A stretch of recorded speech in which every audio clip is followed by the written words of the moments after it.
Et nous sommes maintenant en visio avec Guillaume Lachenal, PDG de Milibou. Bonjour, alors Milibou, c'est une marque de digital, de meubles contemporains.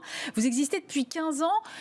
Première question, qu'est-ce qui vous a fait penser, il y a 15 ans, que l'avenir du meuble passait forcément par le digital? La démarche il y a 15 ans était assez simple. L'exposition à la concurrence sur un marché colossal était très faible sur Internet.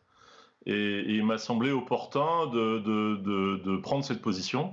Donc c'est vrai qu'on a démarré très tôt avec un positionnement très fort, puisque c'est un positionnement de marque et pas un positionnement de revendeur. Alors aujourd'hui, vous faites à peu près 30 millions de chiffres d'affaires, vous avez 70 salariés, vous êtes basé à Annecy. Est-ce que vous avez constaté une croissance de vos ventes là en lien avec les confinements et le télétravail? On a beaucoup dit que finalement les Français avaient de nouveau envie de s'occuper de leur intérieur. Alors on a constaté beaucoup d'appétit.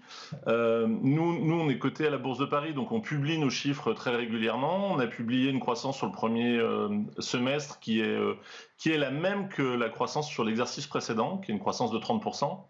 Néanmoins, c'est relativement lié au modèle économique de Milibou, puisque nous, on est réellement une marque et on porte nos propres produits, ce qui veut dire qu'on a un cycle d'approvisionnement assez long.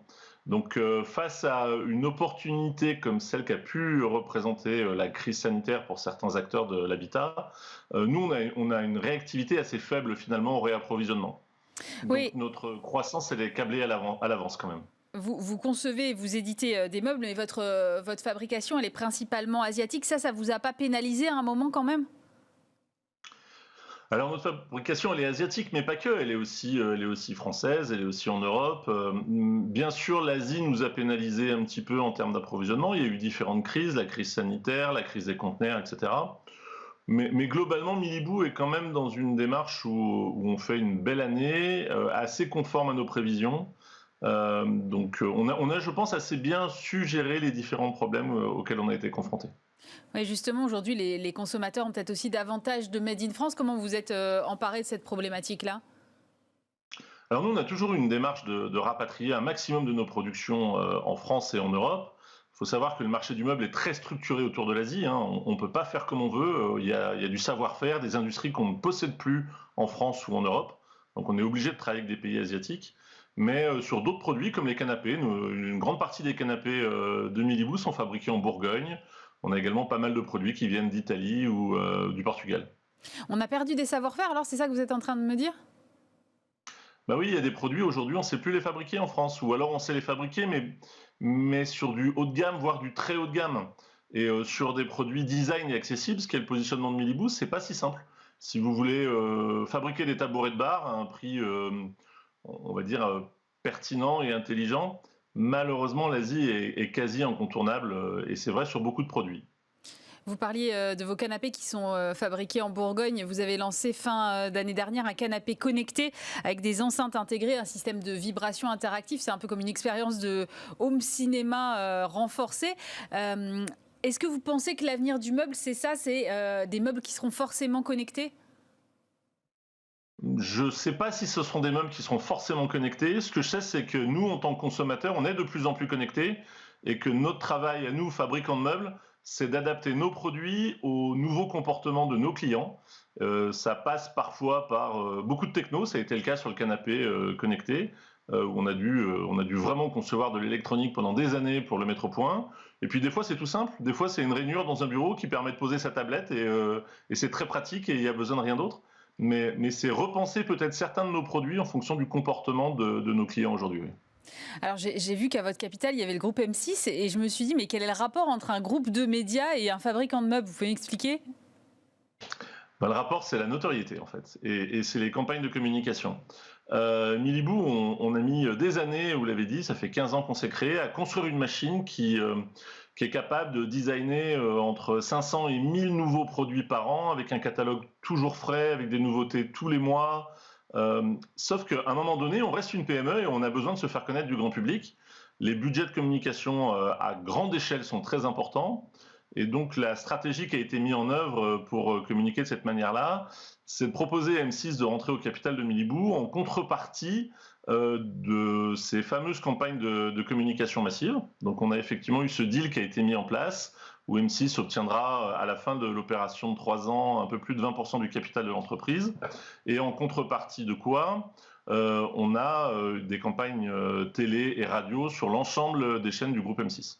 Visiblement, ça a fonctionné pour vous puisque vous êtes rentable et c'est une première depuis votre introduction en bourse en 2015. Vous disiez même que la valeur de votre action avait été multipliée par 5 en un an. La patience, finalement, c'est la clé selon vous?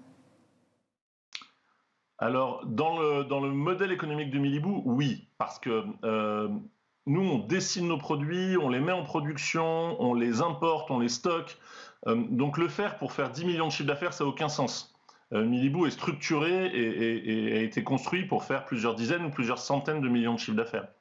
Donc l'atteinte de la rentabilité, elle a toujours été connue, le point mort, on l'a toujours connu, et l'objectif est de l'atteindre le plus rapidement possible et de le dépasser, ce qui est chose faite aujourd'hui, et effectivement en grande partie grâce aux opérations de communication via le réseau M6. Mais quand même, quand on voit que vous avez commencé il y a 15 ans, le chemin est long, il faut aussi la patience du côté de vos investisseurs et qu'ils comprennent cette stratégie-là. On a eu la chance d'avoir des investisseurs qui nous ont fait confiance dès le début, dès la première levée. Aujourd'hui, au capital, en 2011, on a fait notre première levée de fonds. Notre investisseur principal est toujours présent au capital. Il n'est jamais sorti. Il continue de nous accompagner. Donc, la stratégie était, je pense, claire dès le départ pour ces fonds. Et je pense qu'on a respecté toutes les étapes intermédiaires. Et la confiance est toujours présente aujourd'hui, telle qu'elle l'était au premier jour. Ouais. Est-ce que vous n'avez pas le sentiment quand même que la concurrence aujourd'hui s'est davantage renforcée? On a bien vu que les confinements avaient donc augmenté les ventes digitales de certaines grandes enseignes d'ameublement. Il y a aussi beaucoup de pure players du digital maintenant, ce qui n'était pas forcément le cas quand vous êtes lancé il y a 15 ans. Comment est-ce que vous regardez ce marché-là aujourd'hui? Déjà, il faut comprendre le marché. Le marché du meuble, c'est un marché qui est en milliards, voire en dizaines de milliards au niveau européen. Et nous, on est un acteur en dizaines de millions. Donc on a une capacité de croissance qui est phénoménale sur ce marché. Je pense qu'on a démontré aujourd'hui qu'on était tout à fait capable de grandir et de grandir vite. On a une croissance à 2 chiffres depuis la création de l'entreprise. On a encore, je pense, beaucoup de choses à développer. Le partenariat M6 nous ouvre de nombreuses portes, mais pas que. On se développe également très très bien sur l'Europe, par exemple. Donc on est quand même sur un marché qui est colossal et je le dis souvent, notre objectif à nous, c'est d'aller chercher 0,1% de ce marché et pas plus. Il y a de la place pour beaucoup de nos concurrents et des concurrents qui sont sur un concept comme celui de Milibou, dans un modèle purement omnicanal, en ayant à la fois des points physiques et une très grande force digitale. Il n'y en a pas tant que ça finalement. Aujourd'hui, les freins des consommateurs à acheter un canapé sans l'avoir vraiment vu en magasin, mais directement sur Internet, sont levés selon vous? Ils le sont depuis longtemps, ouais. Ils le sont depuis longtemps. L'anecdote, c'est que Milibou a mis très longtemps à faire des canapés, parce que moi, j'y croyais pas. Moi, je pensais moi, j'avais besoin de toucher un canapé, j'avais besoin de m'asseoir dedans avant de l'acheter. Aujourd'hui, le consommateur, il fonctionne différemment. Il collecte les avis clients, il s'intéresse à la provenance du canapé, les matériaux. Et ça suffit à déclencher l'achat. Et aujourd'hui, la catégorie canapé est la première catégorie de Milibou, mais effectivement, on a mis un peu de temps à aller sur ces catégories de produits. Mais c'est plus vrai. Aujourd'hui, le consommateur, il fait confiance et il y va. Merci beaucoup, Guillaume Lachenal. Je rappelle que vous êtes le PDG de Milibou. Merci d'avoir été avec nous.